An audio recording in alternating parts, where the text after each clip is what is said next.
My goodness, Juventus once again is out of the Champions League for a second consecutive season. They're out in the round of 16 as they lose to Porto. Borussia Dortmund, Erling Haaland go through to the quarterfinals after beating Sevilla. We got Jimmy Conrad talking Tuesday. Champions League recap. Qué Golazo begins right now. Hey everybody, welcome to Qué Golazo, our Tuesday recap of the Champions League. My God, what a finish, Jimmy Conrad. Juventus is out once again of the Champions League for the second straight season, out in the round of 16. For the third straight season, they couldn't make it past the quarterfinals. They obviously lost to Ajax in 2019 in the quarterfinals. The Ronaldo project still not working. And more importantly, specifically this season, Jimmy Conrad, the Andrea Pirlo gamble is really not paying off. Porto hold on with 10 men.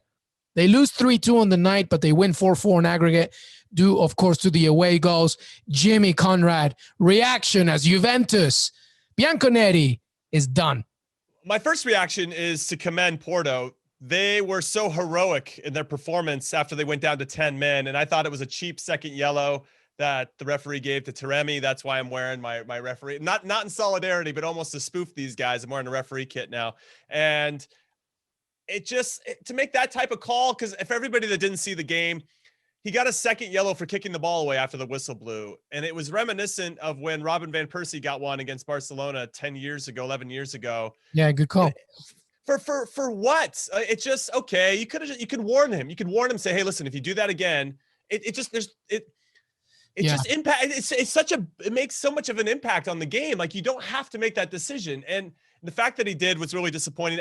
Up until that point, I thought that Juve didn't have a lot of answers. They were having a tough time breaking down Porto, who, once they scored that first goal, could sit back and just put two blocks of, 4 or 5 guys and make it really difficult and try to counter with Taremi or Marega.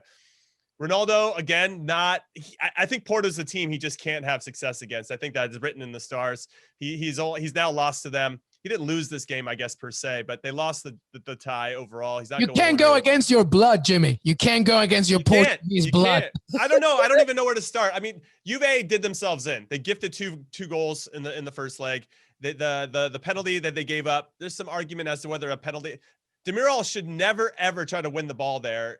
He should know where the attacker is. The guy's got his back to goal. If he does receive it, he's under heavy pressure. There's to give away a penalty in that situation, very naive, I thought, defensively. If Chiellini had been there, De Ligt maybe had started, then maybe that would have had a different outcome, but you got this guy. So let me narrate with you there, Jimmy. Let me narrate with you. So you have Oliveira scoring a penalty, so they're 1-0 up. So at this point, it's 3-1 Porto. Right. And that stays like that at halftime. And then, so take us to the second half then, as Juventus comes in guns blazing. Well, the second half, the red card changes everything. So right, Taremi gets he gets a second yellow, and then it's the Federico Chiesa show. The guy absolutely. Let me just add something on that. The first goal though was unbelievable, dude. Top corner. Oh, Federico Chiesa is incredible, and we knew that he was going to do his thing, but Chiesa is ridiculous. I just wanted to add something what you said about the yellow card. The second, I tweeted this, and I got a lot of people. Jim Beglin, great co-commentator with Peter Drury. He said, "Listen, it's so ridiculous that like the moment he kicks the ball up, every single Juventus player is running at the ref, like saying, send him off. And I feel like that was an added part to it. So my tweet was just basically, I just hate the fact that like every Juventus player, their first reaction is just to send him off. Like that's not in the spirit of the game. And it really annoyed me. And everybody was saying, everybody on Twitter was like, their comment was like, well, it was a yellow. It was like, so that's not my point. That's not my point. My point is just the fact that it was very annoying to see that Juventus's players' first reaction is like, send him off. And of course, that set the narrative. Yeah, it did set the narrative. And I thought it was one of those things, if we look back on a documentary, the voiceover, it freezes on that red card and the voiceover comes in and says, and at this point, this is where UEFA wanted Cristiano Ronaldo to advance to the next round. Yeah.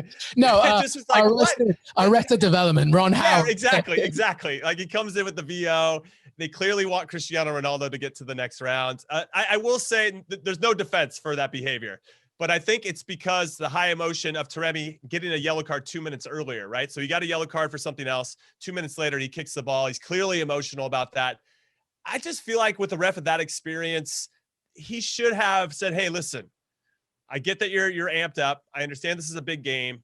If you do it again, I'll give you that. Of course, by the rule, people that can come in and say, oh, the rule of the law is he kicks the ball after the whistle. And I get that. But there's still interpretation. There's still a managing of players and emotions from a referee. And I thought that was a chance where the referee could have. And given his experience, I'm surprised that he didn't. But it just felt like, hey, this is a good opportunity to make some. It was a great game. Don't get me wrong. And I'm glad Porto went through because I just thought that was a cheap second yellow. But let's now fast forward. Chiesa takes over. We could argue Chiesa's been Juve's best player this season, definitely over the last month or so. He just took it to another level, dude. The guy was on fire, and they're going to feel unlucky that they didn't get that third goal when you could sense that Porto was a little bit tired, because once they had that chance to kind of regroup in between the end of regulation and extra time, you knew that Sergio Conceição, the manager of Porto, was going to have something in place to give them some tactics to kind of survive that and hopefully get the penalties, but they didn't need it.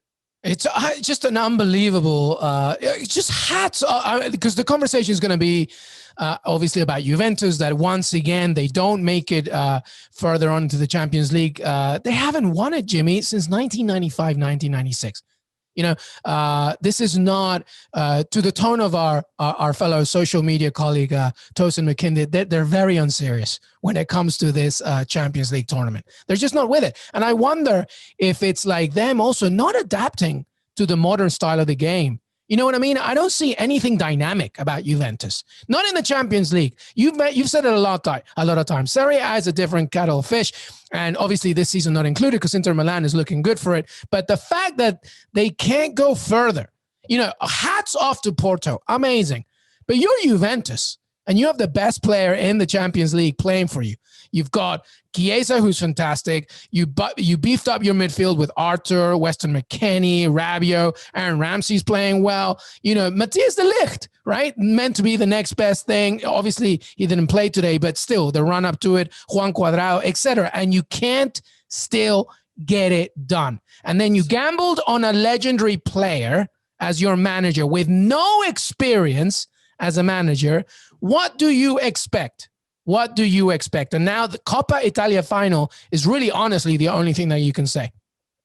Yes. I'm just going to say, in defense of Andrea Pirlo, for everybody that's watching, I have a little shrine to him. He's my Oh my God, he's amazing. And he's amazing. A legendary player. But I'll say this, whatever tactics that he had for the first leg went out the window when Bentancur gave up a bad ball right in front of goal. Like, you can't, what are you supposed to do there, right? I mean, the only thing you can prepare your team for there is the fact that, hey, listen, I think FC Porto is going to come out 100 miles an hour and try to punch us in the face to get kind of set the tone for this game. Just be prepared. These guys are playing at a pretty high level. They should just know that inherently. I don't think you need a manager to tell you that Porto is going to be coming out 100 miles an hour. Okay, so then let's say this. Okay, so it's 1-0 at halftime of the first leg. Then the second, the start of you go into tactics. So Andrea Pirlo comes out again. Hey guys, listen, I think they're going to come out 100 miles an hour to start the second half to try to set the tone again. I got them a goal in the first half. You give up a goal 20 seconds into the second half. I mean, I just don't know what coaching can do there. If you guys aren't switched on when it's time to play, I don't know what else you can do for them. You can't hold their hand and play for them. And those are the two goals that we're going to look back on, at least as a Juve fan, and say, that's where we lost the tie. We still had a chance, though. Despite those mistakes, we still had a chance. I don't think they're too far off, but I will say that I don't think they're well balanced as a team. I think they have some guys that are aging a little bit and some younger guys that are still learning how to take on that responsibility. You got Juan Cuadrado, who's had a renaissance as a wing back, outside back. I'm surprised his right leg is still on, by the way, because he whipped in like 60 crosses this game. And his crossbar shot had to be with his left, which was amazing. That's the only one he had power left, because his right was dead at that point. Left. I don't know. It's just, I don't know. I don't know what the answer is for Juve. I think you got to move on from Cristiano Ronaldo at this point. I think there's going to have to be some sort of reset button, and you kind of keep the players that you can sense are going to help you move forward, and you're going to have to shed the ones that aren't, and then you're going to have to make some signings and figure it out. I mean, Paulo Dybala really hasn't reached the heights that I think we know he's capable of, not consistently at least. Ramsey, does he really fit? I never saw really Ramsey as a Juve player. Rabiot was an interesting one. I thought he played okay today, even though at the end he should have whipped that one into the back post to Cristiano. That probably could have won the game, perhaps. I don't know. Their center backs are getting old. De Ligt hasn't really hit those Ajax heights, so it's tough. It's tough. I don't really know. I don't think they're too far off, but there's still the balance is off. I don't know how to explain it, but I guess this is just the team we're talking about. But to your point, they haven't won since '96, so this predates every single one of these players. They're still having these issues. I wonder, Jimmy. I wonder if a lot of it has to do with the fact that, and listen, like this is completely just an opinion. I think that sometimes Serie A teams are so focused on the rhythm of the flow of Serie A that when they play in the Champions League, it's a little bit difficult. It's a little bit different. The fact that they couldn't get it done after Mehdi Taremi got sent off in the 54th minute. It wasn't the 87th minute. It wasn't extra time.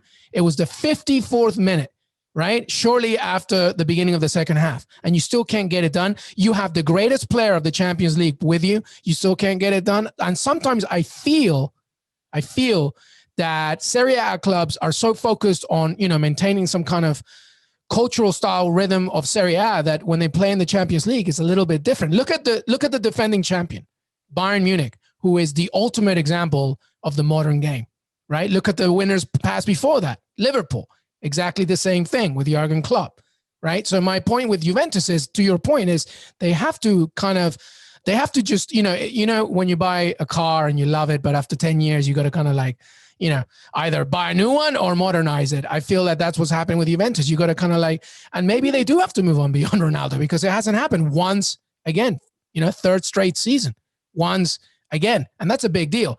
But honestly, with this season, hiring Pirlo as your manager with no experience was really naive, I think, because I think there are other managers that perhaps could have done something, especially if your goal is to go really far in the Champions League.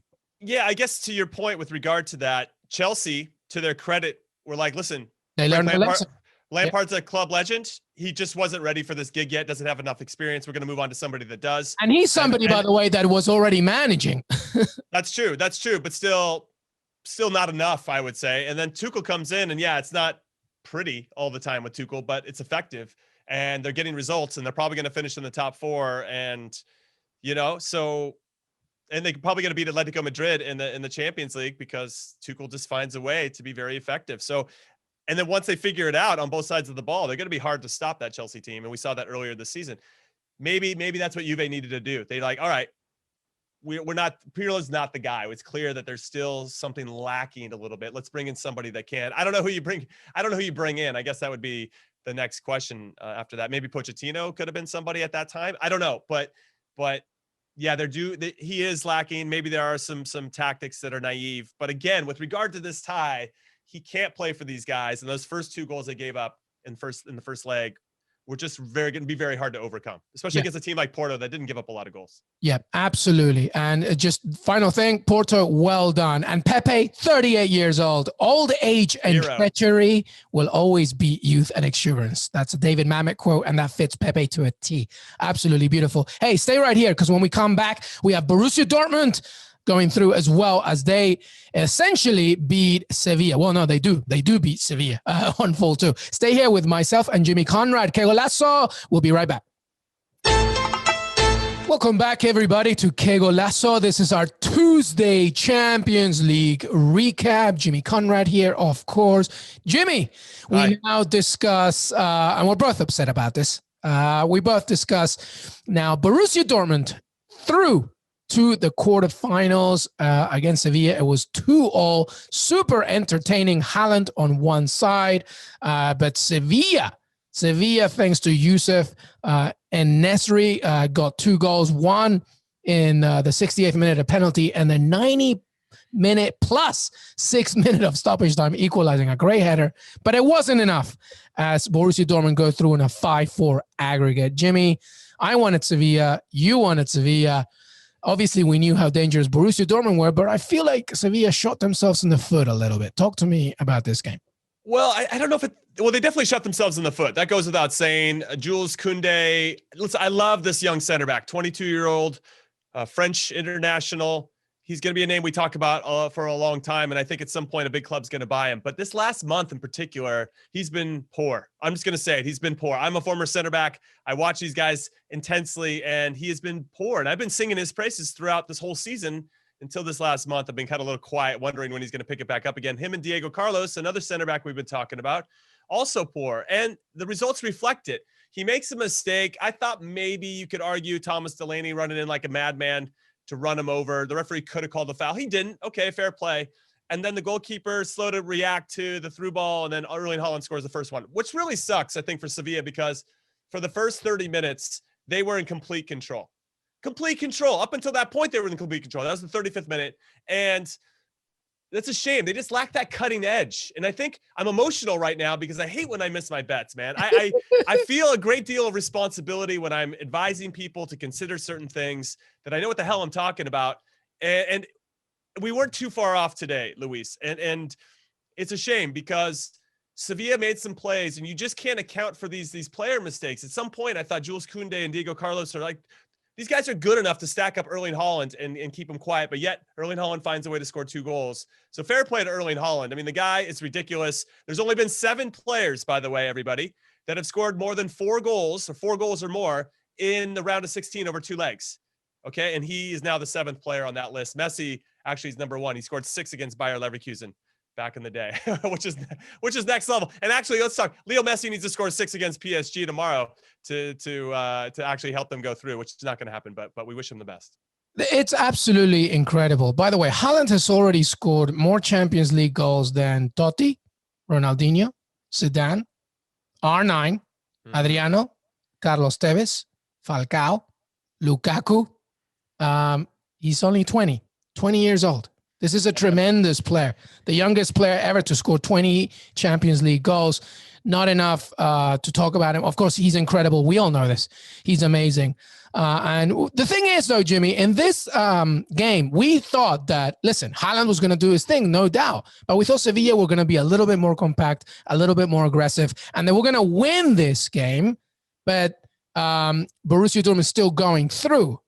The problem was, to your point, was too many moments in this game where Sevilla were basically asking Borussia Dortmund to almost take control. There were too many defensive errors. It was a little frustrating. Just bad giveaways and bad spots, Luis. I think that's what pisses me off the most. And I guess if you're trying to force the game a little bit from the back and you're trying to create those numerical advantages because Borussia Dortmund are in that Christmas tree formation, so the gaps probably aren't the same as they're used to. And so now you're asking your center backs, Diego Carlos and Koundé, to maybe take some more risk, maybe take that space in front of them to try to drag a Borussia Dortmund player to them, so which creates space in the next line, right? And we just saw a lot of giveaways, which ultimately led to quite a few chances for Borussia Dortmund. That one where the penalty is initially called the foul on Haaland. I know they ended up calling that back and then calling. That was so weird. That was such a weird moment. Oh man, it's VAR at its best. At its worst. I haven't decided if it's at its best or at its worst with that regard it to that sequence. But yeah, ultimately Sevilla, when they look back at these 2 legs, are going to kick themselves because they just gave away goals. And when you play against a generational talent like Erling Haaland is emerging to become and already be, he's going to punish you for these little mistakes. And that's what world-class players do. And Sevilla just weren't good enough over the 2 legs. Yeah, you can't do that. I mean, look at these stats, man. Like then Sevilla closing in on 20 shots, right? Possession nearly 70%. And Borussia Dortmund managed to tie that game 2-2. It's 70% possession. And it's just not good enough. No, it's not. But then they have that urgency at the end. And so I want to say I had some issues with Lopetegui's starting 11, but they were so good that first 30 minutes. Then they make one mistake, they switch off. Koundé gets caught with the ball out of position, and then everybody's got to make up for it. And then Haaland scores, and then their heads go down, right? And then Dortmund's got the momentum. He brought on Papu Gomez in the 60th minute. I thought that changed a few things, right? Because he can play in between the lines, he can play under pressure. But that put a lot more emphasis on Koundé and Carlos and Fernando in the back to really be isolated 1v1 with Erling Haaland, which is never a good look. And yeah, it was just too much to ask for at that point once Borussia Dortmund scored first. Sevilla really needed to score first, I think, to end up winning this game. Yeah, we said that. They didn't get it done. But that 70% possession just adds to my frustration. And I'm disappointed. I wanted to see Sevilla get to the quarterfinals for the second time in their history. And they're just a Europa League team. I've decided they prefer to play on Thursdays than on play on Tuesdays and Wednesdays when they're playing in Europe. Because for whatever reason, they've got the magic sauce in the Europa League, but just can't get it done when the title of the tournament changes to Champions League. Well, like I said on CBS Sports HQ, man, they are the Conor Harahan of European football. They're just not quite Champions League material. They're not, as Conor is not quite Premier League material, but they're just a little lower than that, and that's Europa League, and that's where they rule the land. And just one more point, by the way, about this game is that the thing is the narrative was exactly what we thought. They did control at the very beginning. It's just that you got to make it count, and that's what makes this game so beautiful and so tragic when it goes against you. That momentum, honestly, doesn't mean anything because all it takes is just one moment where you have a lapse of concentration. And that's exactly what happened. So yeah, let's talk about both teams then moving forward. For me, Sevilla, right? They lost in the second leg of the Copa del Rey semifinals after being up 2-0 on Barcelona. They lost, so they're not playing in the final. They're now out of Europe, and they are in fourth, only 3 points ahead of Real Sociedad for that last spot in La Liga. Now they can focus all their attention on that, and that might be in their best interest, to be honest. Had they taken that one extra step in the Champions League, that's just more energy committed to something else. And Sociedad's already out of the Europa League. They lost to Manchester United in the last round. So this might not be the worst thing for Sevilla if they want to secure that Champions League, qualification for next season. But it is a little disappointing given how good they are and how much success they've had in Europe in general. But always it's about the Europa League. Yeah, they're very much, they're going to follow the Inter Milan trend, right? Now, all you focus on the league. And by the way, remaining matches, they have Atletico Madrid to play and Real Madrid. But after that, every game is doable. So as long as they stick to that Champions League spot, to be honest with you, Monchi and co and the entire club will be happy because to them, it's about making sure that they continue having European football, specifically the Champions League. Well, this weekend they got the Seville derby against Real Betis, so it should be a good one. Betis are only 6 points behind them. And the way their current form is, I actually would put my money on Betis at this point. I mean, that's probably what we'll preview in our weekend preview podcast, but it's definitely one to watch. Yeah. And Real Betis is 6th in the league. Hey, but what about Borussia Dortmund very quickly? How far do you think they can go in this tournament? It depends on the draw. I mean, I think if they're not a team you're going to want to face, if Jadon Sancho is healthy, we can get Gio Reyna healthy. You can get everybody back to full strength. Guerrero can come back into the team.